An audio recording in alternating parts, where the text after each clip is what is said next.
Banaskantha Bharatiya Janata party દ્વારા જિલ્લા અધ્યક્ષ કીર્તિસિંહ વાઘેલાની આગેવાની હેઠળ પાલનપુર શહેરમાં સામ પિત્રોડાનું પૂતળા દહન કરી વિરોધ નોંધાવવામાં આવ્યો હતો। કોંગ્રેસના નેતા સામ પિત્રોડાને ભારતના અલગ અલગ પ્રાંતના લોકોને રંગભેદની રીતે અલગ અલગ સરખાવતા ચામડીના રંગભેદની રાજરમત રમવાનો અધિકાર કોને આપ્યો? બંધારણને માથે લઈને નાચનારા કોંગ્રેસના લોકો દેશની પ્રજાનું અપમાન કરી રહ્યા છે,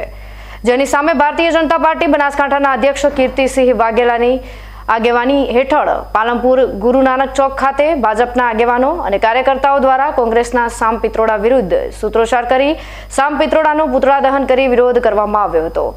જેમાં ભારતીય જનતા પાર્ટીના જિલ્લા પ્રમુખ કીર્તિસિંહ વાઘેલા, પૂર્વ કેન્દ્રીય મંત્રી હરિભાઈ ચૌધરી, પાલનપુરના ધારાસભ્ય અનિકેતભાઈ ઠાકર સહિત મોટી સંખ્યામાં ભારતીય જનતા પાર્ટીના હોદ્દેદારો અને કાર્યકરો ઉપસ્થિત રહ્યા હતા।